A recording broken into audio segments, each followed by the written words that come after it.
Hey soccer fans, welcome back to the Feed the Fire podcast where we talk all things Chicago Fire and Major League Soccer. But tonight we're going to mix it up a little bit and we're going to start the night off talking about the United States men's national team's January camp roster. We'll see who's there and what we can kind of expect from this camp and their upcoming friendly against Slovenia. Then in the second half of the show, we are back to the Chicago Fire and Major League Soccer. We're going to look at all their latest signings, the officially announced signings, as well as their training camp roster, and we've even got a brand new segment from our featured guest, John Donovan. So make sure you stay tuned for all of this and more.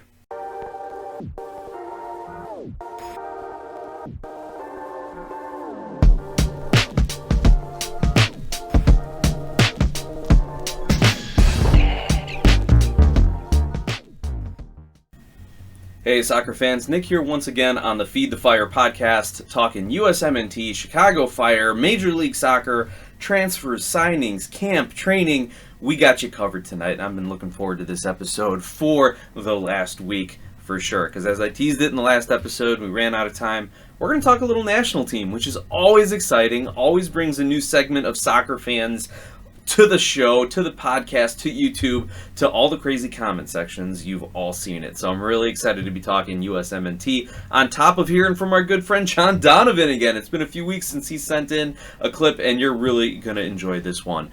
But first off, real quick, want to give a shout out to the Minnesota Kicks fan. I want to thank you for a 5-star review online. Thank you. Make sure for all you listeners out there that whatever platform you're listening, viewing, Spotify, Good Pods, and Google Podcasts is wrapping up. They're not going to be available in the future. I think it's all shifting to YouTube Music. So find another platform, whether it be YouTube Music, Good Pods, Spotify, iTunes, wherever it is.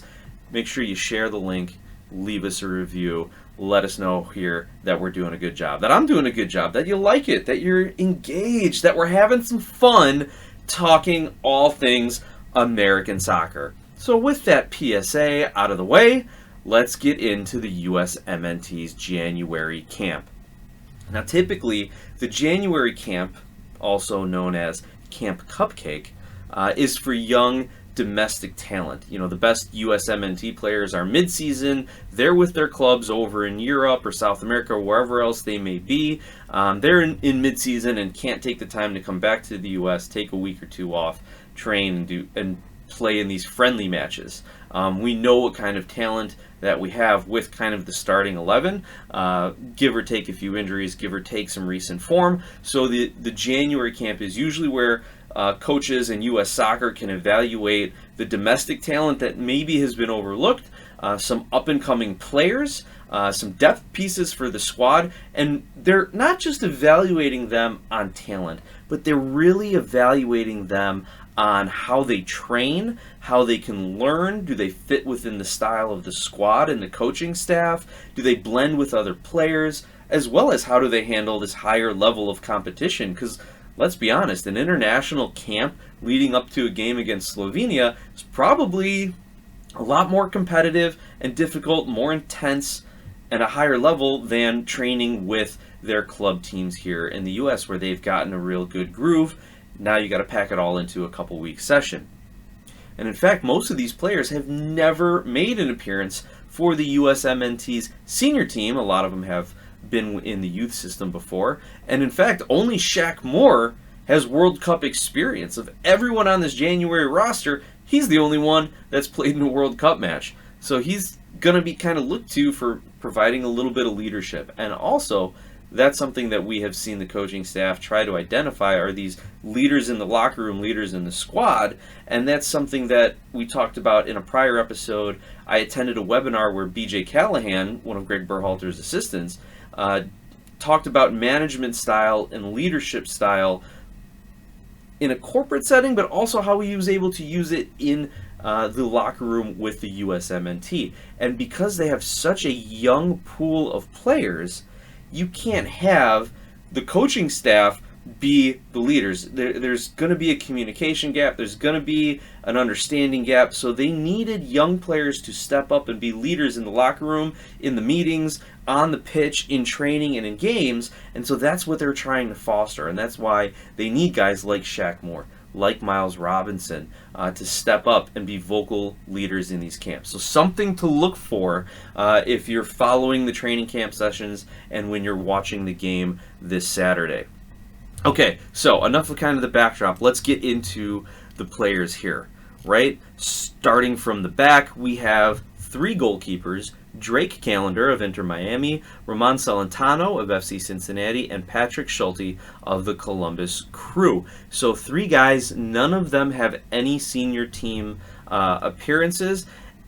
And really, these guys are the hot domestic goalkeepers at the moment. You had Inter Miami's Drake Callender playing so well during the course of the season. Obviously, that whole squad got a huge boost with Busquets and Messi coming into the squad. Where you're even seeing talk. Oh my gosh, I'm spacing on the Miami defender, the young American, talk about him getting called into, but I don't see him on this roster. Perhaps he's being saved. Ben Kramashi, that's the name. Maybe they're saving him for the Olympic squad rather than U.S. men's national team. But yeah, so Drake Callender had some really, really good games, probably deserving of a call into the camp, with the understanding that, he's probably not one of your top 3 or top 5 goalkeepers when it comes to World Cup qualifying or Copa America play, but someone that they want to work with, a guy who they can bring in on short notice, or someone they can have as a backup for a Gold Cup type of a match, right?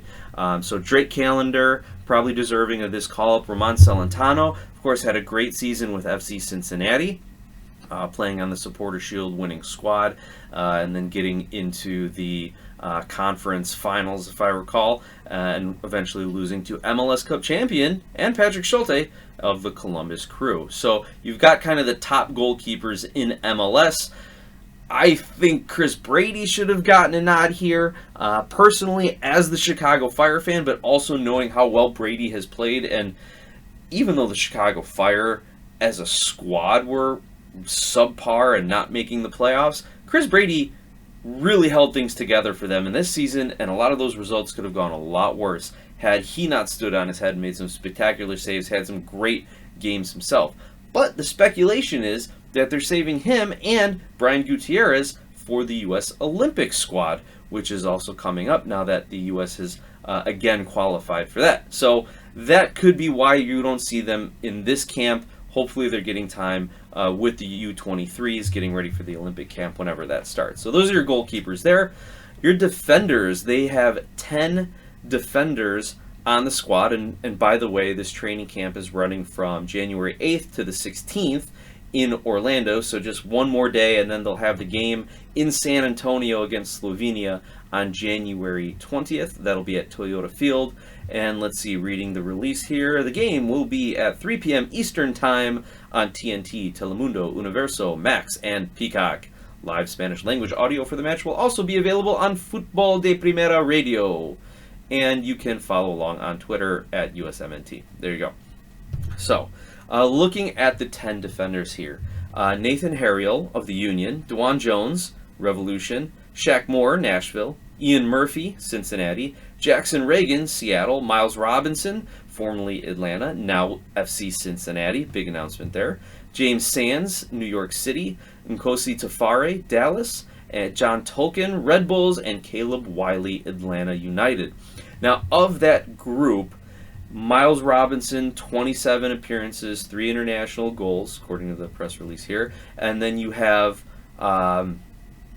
Dwan Jones with 7 international appearances and Shaq Moore with 17 international appearances and a goal. Those are the 3 most senior players here. John Tolkien also had 3 call-ups. Caleb Wiley has a call-up to his name. But those are kind of the 5 guys that you can say, let's maybe pick 1 or 2 of them as possible starters or second-string guys when it comes to meaningful games. Right? Miles Robinson definitely is someone who could be starting for the USMNT when it comes time to be playing in meaningful games, Copa America, World Cup qualifying, depending on the development of some of the other international players, depending on the availability of Walker Zimmerman as well. But what's interesting to see here, Nkosi Tafari had a breakout season with Dallas. DeJuan Jones, a lot of people are saying that he should have had a lot more call-ups in the past. He's getting a chance to prove himself. So those are a couple of the names that I want to see. And I also want to see if Nathan Harriel and Jackson Reagan can really incorporate themselves and ingratiate themselves in the squad and with the coaching staff. These are two guys who have been doing it at a high level for their clubs in Major League Soccer for a number of years, and their local fan bases are wondering why they haven't been getting international call-ups. So here's now a chance for them to prove it. Will they be able to establish themselves out of this pool of defenders as top 4 guys? And that's just, I say top 4 instead of top 2, just because I'm assuming Shaq Moore, Miles Robinson are kind of the 2 guys here who are already in the squad kind of in pencil. Obviously nothing is set in stone,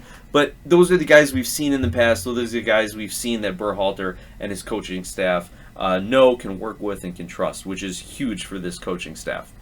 So keep an eye on Harriel, keep an eye on Jones, keep an eye on Reagan. Obviously James Sands is an interesting player.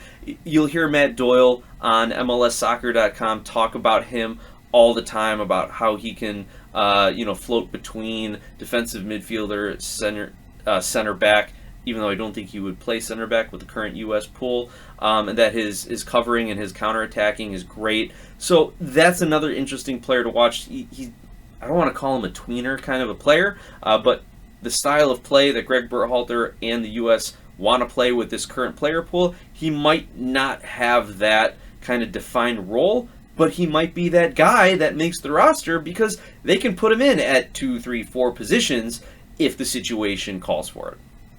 All right, moving on. There was a lot of talk about defenders. Midfielders here, only 6 on the roster. Joshua Atencio, Seattle. Aziel Jackson, St. Louis City. Jack McGlynn, Philadelphia Union. Aiden Morris of the Crew. Timmy Tillman, brother of Malik Tillman, LAFC. And Sean Zawadzki of Columbus Crew. And I think I read something before that the Crew in Cincinnati have the most of any club with 3 apiece here. And of this midfielder group, only Aiden Morris has any international appearances. He's appeared 4 times for the USMNT. Again, look at Josh Atencio of Seattle. Is this kind of the future midfielder that they're looking for, who can come in, win the MMA midfield of McKennie, Musa, and Adams? Has kind of started to progress into quote-unquote old soccer age here. Can he be the guy that comes in? Can Aiden Morris find himself back in the mix as kind of, not to denigrate anyone, the B team playing kind of some of the early Gold Cup games, things of that nature.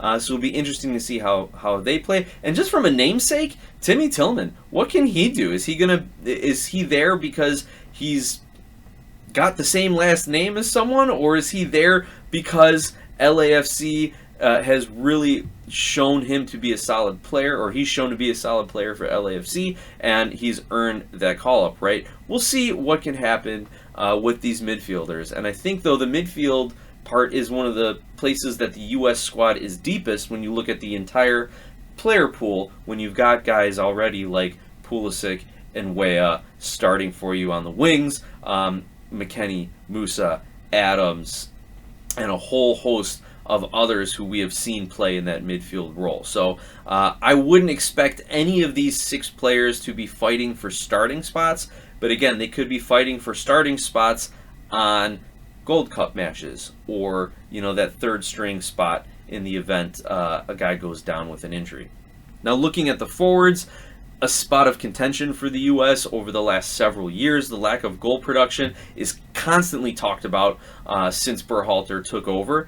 Here are the 6 forwards on the squad. Esmir Baraktarovic, apologies for the pronunciation on that, but for the first time doing that, reading it cold, I don't think that was too bad. He's with the New England Revolution. Cade Cowell, San Jose Earthquakes. Bernard Kamungo, FC Dallas. Diego Luna, Real Salt Lake. Duncan McGuire, Orlando City. And Brian White, Vancouver Whitecaps. So again, a lot of MLS well-known names: Brian White, Duncan McGuire, Diego Luna, Cade Cowell, and a couple of newcomers here with Esmir Baraktarovic, I'm going to get that down eventually, and Bernard Kamungo of FC Dallas. So a good mix of young, up-and-coming strikers I love that Duncan McGuire's here. We saw what he did, immediately turned Orlando's offense into who's going to be the goal scorer for them to he's going to be the goal scorer, and Facundo Torres can do everything else and pitch in for goals, and the rest of the squad kind of fell in line with their roles, knowing that they had a solid striker in McGuire. Also, I love the fact that anyone who says they want to cancel the Super Draft, Duncan McGuire is proof why we still need it. I want to see what Brian White can do on the international level and on that intensity. He's been a solid goal scorer for Vancouver the last couple of seasons, and I want to see if his game can translate up a level to the international level. Good shot for Diego Luna. We've seen some highlight goals from him with Real Salt Lake. And again, I don't think these guys are going to supplant the current strikers that we have playing in Europe at this point. But these are the guys, again, who can really make a name for themselves as that second team, or they can use these camps to maybe elevate their position in the club world. Like we already saw Cade Cowell potentially, or did that go through yet, get a transfer to get a starting role in Liga MX. Maybe that'll pop up on the transfer tracker a little later. Can Brian White use this to elevate himself and perhaps move abroad? Can Duncan McGuire use this to make the next jump forward in his career if he doesn't want to stay at Orlando? We will see.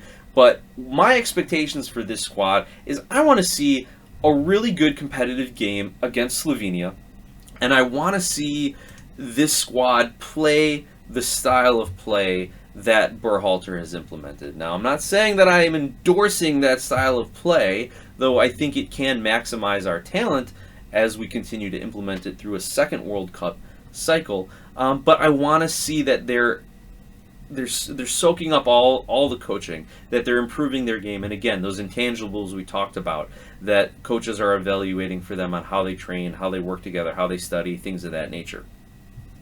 Now, again, I expect a competitive game against Slovenia. I would really like it if they won, but the sky's not falling if they don't beat Slovenia, or even if they draw Slovenia.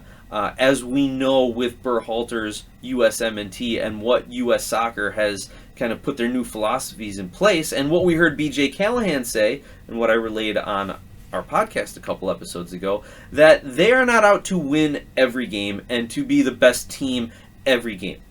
They have a mentality, it's a very corporate managerial, corporate training mentality of plan, perform, reflect, refine. In fact, in my old management training courses, this was a giant chart.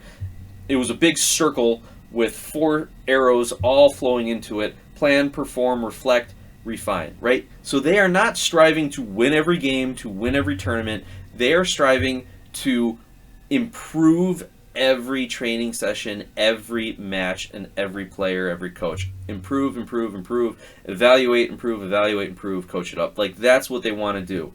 And I don't want to be too general and say they're not out to win every tournament. Obviously, they are out to win every tournament they play in.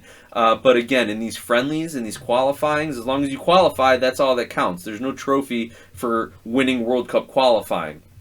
It's constant improvement, constant improvement. That is what this coaching staff wants to see, so that is what we should be looking for if we think these players are going to be on this roster come or making starts and appearances for the USMNT, regardless of what tournament comes up in the future.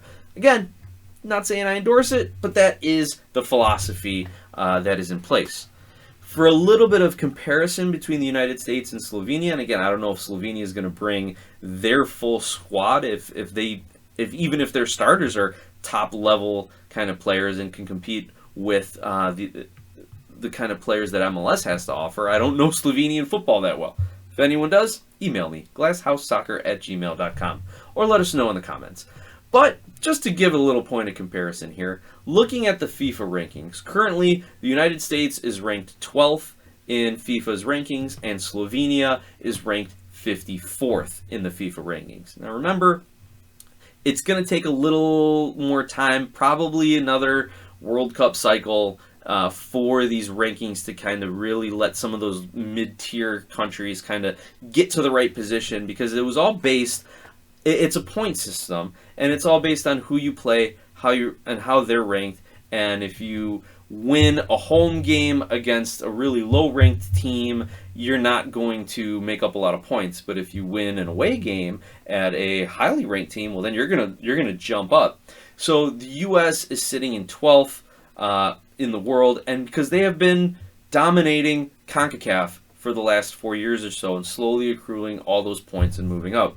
Whereas a team like Slovenia, probably not playing the Germanys, Italys, let me just say it. They're probably not playing Germany, Italy, England, Spain in their UEFA Nations League, and so they don't have the opportunities to really jump up and make a lot of ground. But where Slovenia sits as far as UEFA, they are right between Greece and Finland. And Greece and Finland have very much underwhelmed lately. Greece is starting to pick it back up, and we've seen Giacomakis and Koutsias here in Major League Soccer, and what Koutsias is doing with the U21s and Giacomakis is doing with the senior team back in Greece. So they're slowly picking it up a bit. They picked up some good wins, some good draws against France, of course. But that's where they're at in the UEFA rankings. It's Greece, Slovenia, and Finland. Now, looking at the world rankings, the two teams that bookend Slovenia, Paraguay and Jamaica. So that gives you a little bit more of a comparison here for the United States. The United States has had trouble with Jamaica in recent history, and we're going to see potentially them match up with Paraguay in Copa America. So this is a really good matchup, if you think of it from a training and development standpoint, for the USMNT to get ready for World Cup qualifying in Copa America, depending on how much credit you give to the FIFA rankings. So I really like this matchup for January camp. I hope they can get a second one in at some point. But next year or after Copa America, the USMNT really needs to start testing themselves against some of the top teams in the world if they are going to consider themselves favorites to make the semifinals of the World Cup. All right, let me just double check my notes to see if I missed anything on that USMNT roster review, and it doesn't look like it. So at this point, I want to remind everyone, I'll take a short sponsor break here, that the show is brought to you by Skira Icelandic Spring Water. Icelandic for clear, Skira water comes from a spring in a government-protected nature preserve in Iceland with naturally low mineral content. This isn't your average water. Clearly, pun intended, it's one of the best, and I encourage all of you to go out to your local 7-Eleven and pick up a bottle or three of Skira Icelandic Spring Water. Now, along with our sponsor break, I would like to introduce our featured guest, John Donovan, here with his audio clip discussing Major League Soccer. John, take it away. John Donovan here talking about the Chicago Fire in the MLS. Nick, it's a little bit over a month before the season gets started. I think the guys, the players, start reporting this week for physicals. I've looked at their scheduling. They're going to be down in Florida, then out to California for a couple of tournaments. But, Nick, I was putting pencil to paper trying to figure out what their lineup would be. And, they have had some improvements, I think, made to the team, but it still does not look like a team that has a lot of danger behind it. The team, they made a move just recently for a gentleman by the name of Salquist out of the Danish league. I've watched that league over the years. I've watched players come from that league, and they're not used to the nastiness of the MLS. They're skilled players, but the roughness of the MLS really throws off their game. So I'm not sure why that trade was made. I hope I'm wrong. On the other end, they got in Gutman, who I've always liked as a player. Number one, he's a Chicago guy or a Midwest guy. I think he went to the University of Indiana. They had the chance of signing him years ago, and they didn't sign him. But he's dangerous as a left back. He's got a nice shot. He's got a few goals. We didn't get one goal out of Navarro. In fact, trading Navarro probably wins them a game or two more this year. He was always a danger of a red card. I don't know what Colorado was thinking when they traded an upright move for Navarro. It really was to the Fire's benefit. I think that position is way improved. Heinz did a good move on that, getting a guy from the MLS who's dangerous in the MLS. I really like that move. And then the other move he made was to bring in Barlow. And, like White, who plays for Vancouver now and is almost an all-star, I think Barlow has that same kind of skill. He's a tough guy. He's tall. He's talented. I don't think he ever got a really good chance like White at the New York Red Bulls. I'd watch him and I'd really come away kind of happy with his play, but they didn't play him in dangerous times. And the European coaches out there in New York always seem to want to play those European forwards or South American forwards. They had White sitting there doing nothing, who now is an all-star, and I really believe Barlow has something to offer the Fire. But the way I look at their lineup, it does have some talent. They can do something in the league, Nick. But the way I look at it, I look at Mueller. I really liked Mueller. Again, number one, he's an American player like that. But I always feel that he's a dangerous guy. If he's healed up properly after that big operation he has, I think he's a plus to the Fire. I really do. I mean, they were playing that Torres out there on the left side, and he was just awful. What they're going to do with him, I don't know. But I'd like to see Kutsias get another shot at being a forward. I'd like to see Barlow and Kutsias trading time. I think they're both talented. I know they're young. They have something to offer, but we just have to see and give them some time. And then out on the right side, I make it permanent. There's Haile Selassie. Good player, nice moves, got a good attitude about the game. Doesn't pull yellow or red cards, but he is a nasty player. So I'd pencil him in right now. Those three are really with Barlow up four. I would pencil up top. Now, as center mid, you've got to be strong down the middle. And the Fire, with Kutsias and Barlow, I hope that they can offer something to the squad. But that center midfield spot is really the most important spot on the team. And I know that Shaqiri is not that guy. Switzerland knows he is not that guy. Every team he's played for knew he's not that guy. Shaqiri should play under Mueller on the left side, period, or under Selassie on the right side as a winger. That is it. Gutierrez should get that spot, and let's see how he does. I think Gutierrez is a good MLS player. I don't think we've got a lot of danger of Chelsea or Manchester City coming in to sign him. He didn't score a lot of goals last year, had a lot of opportunities, but didn't plunk it away. I'd like to see this kid Oregel get a shot at it this year as under Gutierrez. I think he needs to. He's back on the squad. Him and Casas just have to get time on the field. I'd put Casas in front of Herbers out on the right side as a backup to Selassie. But I'd like to see Gutierrez and Oregel get that center midfield job and see how they play out. Now, in the midfield, Jimenez, I don't know what to say about him. Obviously, he plays some good games and plays some bad games. 2 years ago, he ruined an Argentinian kid's career. I think he's kind of doing all right in Switzerland now, but going out drinking with a 21-year-old player just does not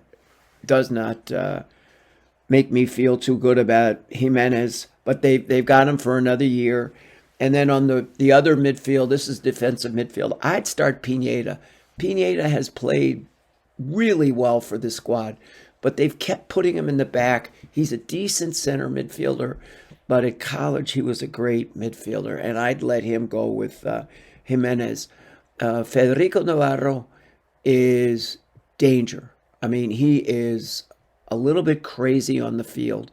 He runs all day, but you're going to get some cards out of this guy. I mean, between him and his buddy Navarro, I think they lost probably 2 to 3 games every year with their cards. So keeping Federico, if they can get an opportunity to send him back to Argentina with a decent trade, I'd do it tomorrow. The backside with Gutman, great increase over Navarro. I mean, he can score. He's dangerous out there. Him and Mueller should have a really good shot at it. Sijos, I think, he's played relatively well, but at the end, I mean, he's at the end of his career. His injuries are starting to mount up. If we get 15, 16 games out of him this year, I think it's good. He did starting to get beat pretty bad last year, like that DC game. Holy mackerel. I mean, the big center forward took him apart in that game. And we didn't see that the previous year. So hopefully one of the other guys comes up. Now, Terran, there's all this talk of Terran wanting to go to Europe. Let him go. We have Olmsberg, who's smart. He might not have the overall speed that Terran has, but he's logical. He's a rough guy. He doesn't get beat that often. He's a good thinker. And with Sijos, him, Gutman, and maybe Dean out there on the right side, I think they have a decent back line. Suket, gosh, I think he's 31 or 32, and you could see that those wingers were hanging on him last year. He couldn't keep up with the speed. I mean, he was on a flat race, he would just lose it every time. I think it was a couple of times he had to pull the guys down because he knew he was beat. So, and then Brady in goal. Brady is the dude. I really like him. He is the guy that we have to watch about going over to Europe. I see that they drafted the kid from Notre Dame. We'll have to see how he plays. I watched a couple of films. He looks good, but the jump from college to pros is really big, really big. So did we improve over last year? Yes. Probably on the player side, we improved. Yes. The addition of Barlow and Gutman, good. The coaching, awful. We have hired back a guy that has been fired 4 times in the MLS, twice by us or 3 times by us, and we're bringing him back. Why? Only Joe Mansueto knows. I would never buy a season ticket to the Chicago Fire because they're going to be giving tickets away at midseason. Hopefully, I hope I'm wrong, but Klopas has proved time in, time out that he's not meant for this league. We have, you look at some of the other coaches that have been brought in that were available. It's just unreasonable that Joe Mansueto didn't do what New England did or what Orlando did, re-signing their coach. Even Portland, they've all improved their coaching staff, I think, where we are stuck with the same guy that has produced basically 14 years of one playoff shot. So, oh, Lord. And I don't think that Mansueto will fire Klopas in the middle of the season. Unfortunately, this could be a long time. So I'm glad to be back. We'll just have to see how it goes, Nick. Take care. Thank you, John. We appreciate you always keeping us up to date with your thoughts, your takes on all things Chicago Fire Major League Soccer, and we are looking forward to a lot more of your thoughts as this preseason continues and the season gets underway. Now we're going to shift gears. We're going to get back to the Chicago Fire. We talked about it in the last episode. There were a couple of reported players who were going to be transferred, but nothing official from the club, and in fact, it kind of seems that the club is using some of the press-credentialed people to kind of put out some of the news in the meantime. Kind of a sly, or kind of a savvy, or kind of an amateur move by the club. I don't know, whatever you want to talk about it. It had been reported they were bringing in 2 defenders, and now the Chicago Fire have officially announced Alan Arigoni and Tobias Salquist are part of the club. So let's take a let's take a listen in while I read the latest announcements from Chicago Fire Communications. So from this morning, January 15th, Chicago Fire FC today announced that the club has acquired defender Alan Arigoni on loan from FC Lugano for the 2024 season with an option to purchase. so similar to Marin Haile Selassie. Arigoni will occupy an international position on the roster pending receipt of his P1 visa and international transfer certificate. Per club and MLS policy, additional terms of the deal were not disclosed. Quote, we have been able to closely evaluate Alain during his time with our partner club FC Lugano, said Chicago Fire FC sporting director George Heitz. Adding a right back during this window was a priority for us, and we believe that Alain's technical and physical abilities are well suited for the league and our game model. End quote. Okay, his technical and physical abilities are suited for the league and our game. I wish people would just stop with the corporate speak, coach speak, saying so much or talking a lot but not saying anything. Oh, his abilities are well suited for the league and our game model. Okay, well, what's your game model, man? You hired your assistant from last year. You haven't really changed over made any big moves on your roster. What's your game model? The same crap you did last year? Oh, we think he's going to continue to play in this crappy system that we have. I don't know, man. I'm sick of it. Just tell us, he was a good deal, and we're moving some money around between our two sister clubs here, and Joe Mansueto is enjoying a nice write-off as a result of it. I don't know, just tell us something, right? All right, the article moves on. Arigoni, 25, joined FC Lugano in July 2022, ahead of the team's 22-23 Swiss Super League season. Since joining the Bianconeri, didn't know that was their nickname, Arigoni made 55 appearances, including 47 starts, 10 appearances, 9 starts in the UEFA Europa League, and scored 3 goals as a defender. He also participated in 5 Swiss Cup matches, scoring 2 goals in 22-23 campaign. Okay, so he's got a decent resume coming over from Switzerland. Prior to signing with Lugano, Arigoni played in the Grasshopper Club Zurich Academy since 2016, before his first professional contract with Grasshopper Club Zurich. I don't know much about Grasshopper Club Zurich, but it seems to me like they produce a lot of good Swiss players, or at least good players within the Swiss league. He made his pro debut in a 1-0 Swiss Super League win against Zurich in February 2018, and remained with Grasshopper following the club's relegation in 2019, and was an instrumental part of them being promoted back to the Swiss Super League. Okay, so he's actually represented Switzerland at the U18, U19, and U20 international levels, so that's great. He's got a little international experience there, and again, the terms of the deal: he's been acquired on loan through the 2024 season with a club option to purchase. All right, he's a defender. Here are his personal stats. 6 feet, 176 pounds, born November 4th, 1998 in Zurich, Switzerland. Oh, man, seeing those late 1990 birthdays just making me feel even older. But, okay, big defender, listed as a right back from what I remember reading. There's potential that he could go play left back if needed to, but I think this kind of signals Arnaud Suquet is on the way out. Because this was, to me, a good financial move. He should absolutely be able to be a decent player for the Chicago Fire in MLS. Again, they say he fits the game model. Well, last season, under Ezra Hendrickson and somewhat under Frank Klopas, they wanted to send the wing backs forward and get them involved in the attack. We saw that in the beginning with Arnaud Suquet, having a lot of link-up play with Marin Haile Selassie, but then when Suquet kind of lost the step, and then they started using Haile Selassie as the super sub off the bench, that kind of went away. So tell me, George Heitz and Frank Klopas, what are your game models? What are you trying to do with Arigoni? If anyone has scouted him at Lugano and can offer a little bit more insight, but again, he's only scored 3 goals. I don't know what his assist numbers are. I would assume if they were any good, they would have put it in the article. So it doesn't sound like he's a guy who's going to be getting forward. Anyway, let's move on to the next Chicago Fire signing. Tobias Salquist officially announced, the center back from Denmark. Here is the press release on him, announced yesterday the 14th, yesterday afternoon. Chicago Fire today announced that the club has acquired defender Tobias Salquist, or Tobias, as the pronunciation guide here lists it, Tobias Salquist via transfer from Danish club Silkeborg IF.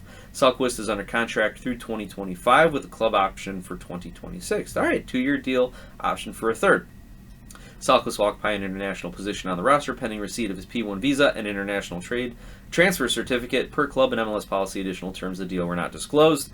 Okay, we know that. Also, by the way, everyone, with Salquist and Arigoni's Visas not being granted yet. They will not be training with the club in their preseason training program. They're training with Lugano for the time being. All right, now we get another brilliant quote from sporting director George Heitz. "We have been monitoring Tobias for almost 18 months and are impressed with many of his qualities. Not only do we feel that his technically ability, I'm reading that correctly here. Not only do we feel that his technically ability will translate to play in MLS, but he has been a key player for a club that is well organized and fighting for the top spots in a competitive league." All right, let me read between the lines here. It's the first half of that line. We feel his technical ability will translate to play in MLS. Well, that should be the minimum baseline. Yeah, he can hang in the MLS. Why would you be signing anyone who can't? Well, I don't know. Maybe Heitz and Pelzer would. That's another discussion. But again, it's the same quote as with Arigoni, that his skill set will translate over here. He's been a key player for a club well organized and fighting for top spots in a competitive league. So he's been playing in Denmark, and in the last episode I said Silkeborg has been like around 6th or 7th place in the Danish league. So they are saying that a guy on a club fighting and ending up in the 6th spot in the table is something that they like. I'm not sure if what that does for me, but it doesn't instill confidence. And I'm trying not to be too negative on the player himself because I'm sure it's not all on him. But if those are the qualities that our that our sporting director are looking for, he's really fighting for that 6th spot with his club.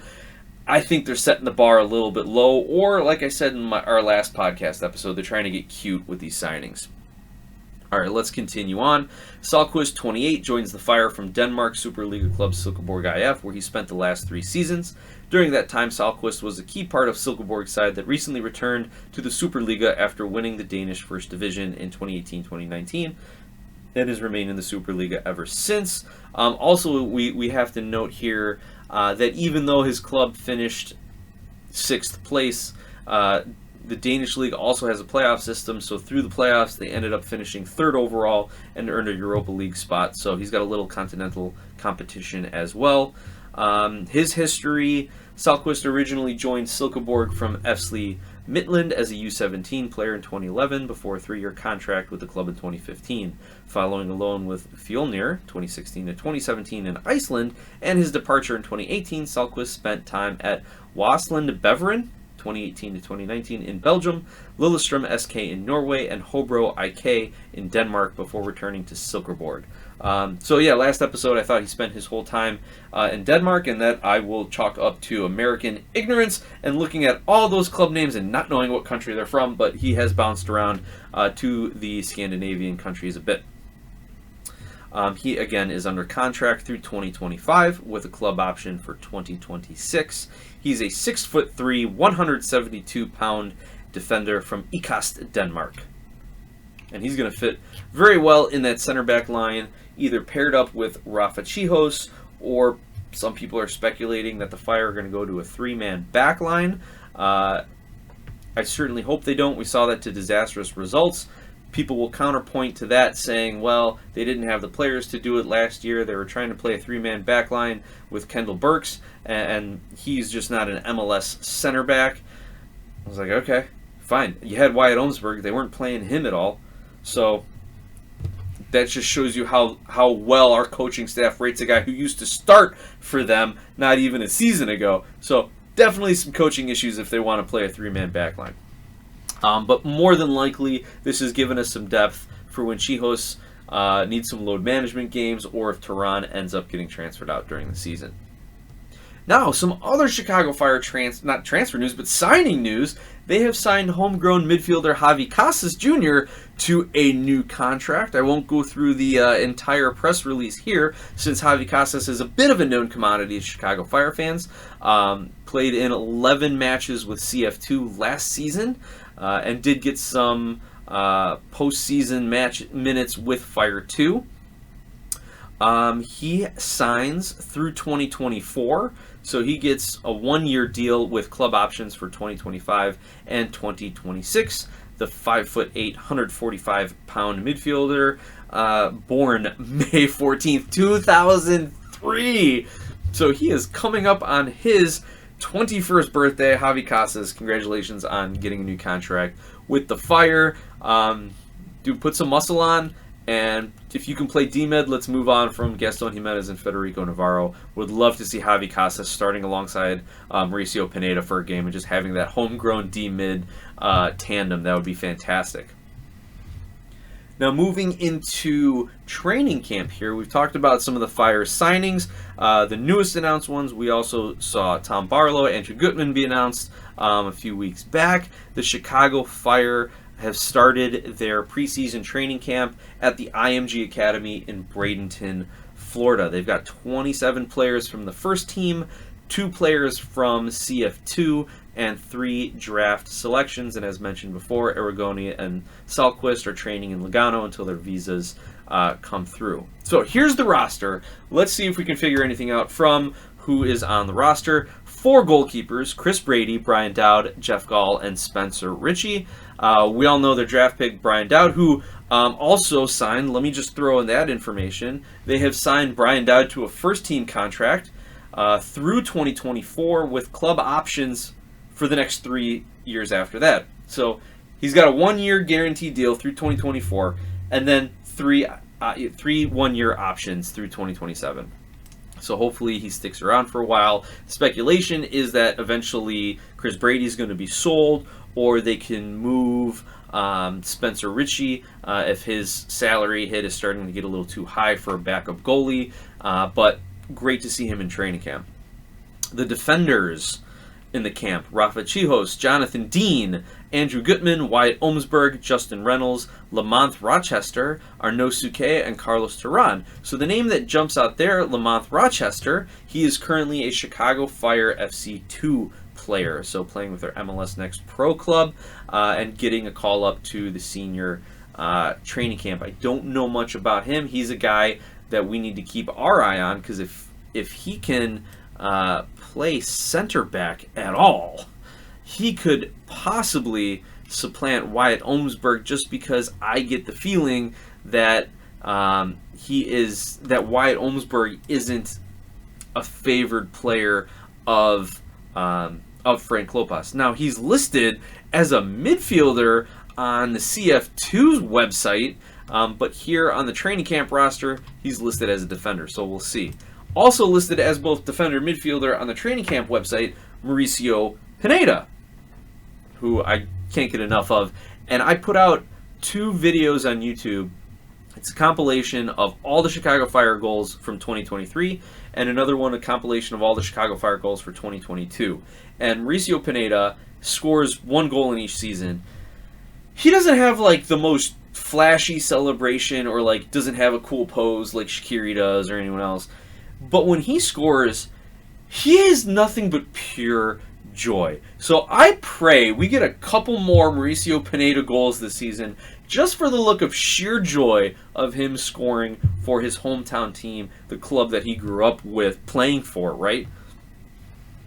Now, moving up the roster here, our midfielders that are coming to training camp: Javi Casas Jr., as we mentioned, Gaston Jimenez, Brian Gutierrez, Fabian Herbers, Federico Navarro, Sergio Oregel Jr., who spent most of his season either with CF2 or kind of at the end of the bench for the senior team, Xherdan Shaqiri, and Lawrence Wooten, who is a 2024 MLS Super Draft selection. So a lot of known commodities for your midfielders. Lawrence Wooten comes from Ohio State, midfielder there, so he is definitely someone who's got some quality college experience playing in the Big Ten, playing for Ohio State, and it'll be interesting to see how he can integrate with that group of midfielders there.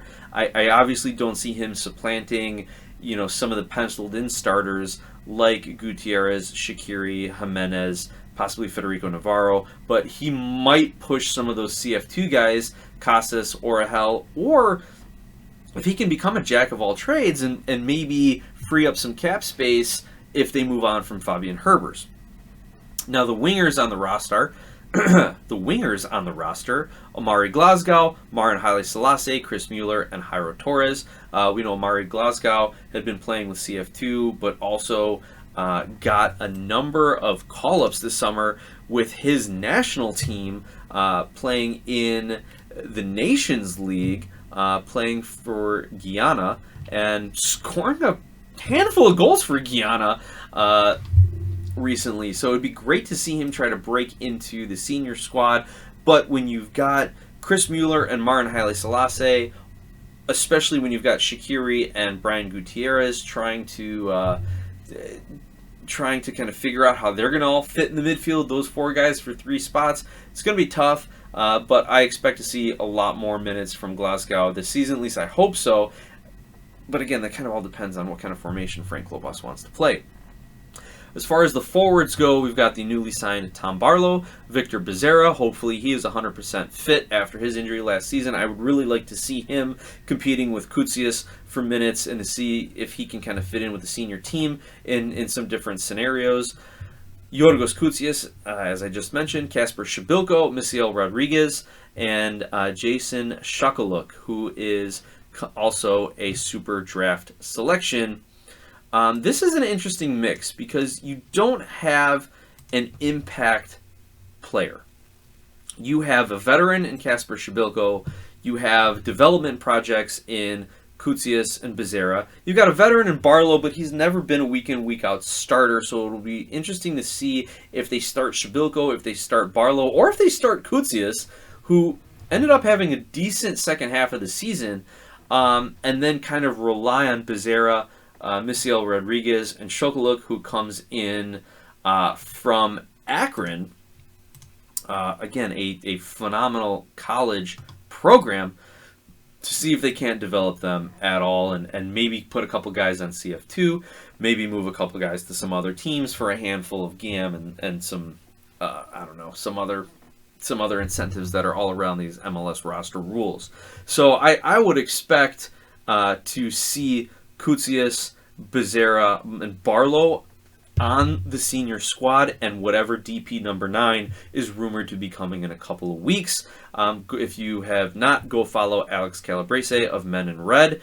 He has put out that the Chicago Fire were closing in on a young Argentine who was last with Tottenham, but those discussions fell apart, and they're still looking to sign their second target. Now, on the one hand, if they have these two targets that they really, really like, and they're only going to settle for those two guys, they're not going to make a desperate signing, that's great. If, on the other hand, if they only had those two targets and they can't get either of them, well, I don't see where goals are coming from these 1, 2, 3, 4, 5, 6 strikers. You know, a draft pick, a couple of CF2 guys, a spot starter, and a development project in Koutsias, and Kasper Shabilko. Do I need to say any more? And Kasper Shabilko. So that is the roster there. We'll see what they can bring. Let me run down the transfer tracker real quick, because this has become a long episode, breaking down some names and giving some criticisms here. First of all, before we get into specific transfers, Laurent Courtois was announced as CF Montreal's next coach. You may remember him from his days with Chivas USA and the LA Galaxy between 2011 and 2013. He had a pro career that spanned from 1998 to 2014, starting off in France with Ajaccio and Toulouse, getting a handful of appearances for West Ham before going over to Spain and then MLS. But he's been coaching since 2014 as well. Galaxy 2, Lyon Academy, but most recently with the Columbus Crew's Academy, Columbus Crew 2, and now with CF Montreal. And I do believe Columbus Crew 2 won MLS Next Pro's title last season, so did a bang-up job with them, and gets rewarded with the CF Montreal head coaching position. So here are the latest transfers from around the league, according to MLSsoccer.com's transfer tracker. Minnesota United signed defender Derek Dodson. Dynamo signed homegrown defender Kieran Sargent, and New York City acquire Andres Perea from the Philadelphia Union. So a little interleague move there, and this is this is no small chunk of change here. New York City gets Andres Perea. Philly are getting up to $800,000 in general allocation money for this midfielder. So you see, New York City saw something. They thought, we can work with this guy. We can probably make the playoffs next season if everything comes together. And Philly said, yeah, we like that money. We've probably got another 2 guys in the pipeline who we can bring up and not have a significant drop-off. So good deal on both ends. Speaking of CF Montreal, they have signed Joaquin Sosa on loan from Bologna in Italy, as well as signing goalkeeper Sebastian Bressa from Bologna. And he actually had been with Montreal on loan before returning to Bologna and now makes the transfer back. Real Salt Lake loaned Rubio Rubin to Querétaro FC in Liga MX. Red Bulls signed homegrown forward Roald Mitchell. Real Salt Lake transferred Jefferson Savarino to Botafogo.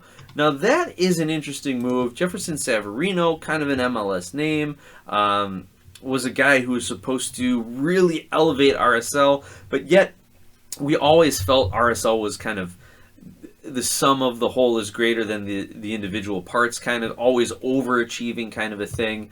But you know what? Savarino definitely left his mark on RSL. 35 goals, 33 assists in 125 games for them. And he will have probably a pretty decent career over in Botafogo with the Brazilian top flight there. All right, looking at a couple other quick transfers. New York City signed homegrown goalkeeper Alex Rondo. Dallas re-signed goalkeeper Jimmy Maurer. Sounders signed defender Jonathan Bell from St. Louis City. Red Bulls bring up center back Noah L. As well. What club was he with? He is from a logo that I don't recognize, Malmo. So they are bringing a guy over from Sweden. Malmo, bringing up some good Swedish players. So they are shoring up their defense, continuously making moves there. Let me see if there's any other kind of note things here. Red Bulls have transferred Luquinhas to Fortaleza. Atlanta United signed Derek Williams from DC United. The Sounders signed defender Nathan from San Jose, as well as signed Josh Atencio to a new contract. So a lot of interleague movement going on here, including Cincinnati gets Corey Baird from Houston. And as we mentioned before, Miles Robinson signing with FC Cincinnati. And finally, Vancouver signing Fafa Picault from Nashville. So Nashville moving some pieces around a little bit. So that's kind of a lightning round there. Go to MLSsoccer.com, look for their transfer tracker for all the details on those moves. A lot of inter-league moves, or a lot of intra-league moves that we are seeing here with these clubs really trying to find value within Major League Soccer, maybe finding a guy who didn't exactly fit, say, a scheme in Vancouver, but then can make a move over to a Chicago or something like that, right? Just pulling 2 clubs out of the hat. So that is something to keep an eye on. And with that, fans, listeners, holy cow, I can't believe I talked for this long about things going on in the offseason, but you know what? The Chicago Fire, Major League Soccer, and the USMNT will do that for you. Again, I remind you, if you like the show, share it, rate it, review it, subscribe, like, you know what to do. You know how to give me that virtual currency that doesn't cost you anything but a click. And with that, I want to thank you all for listening once again, and as always, let's go Fire.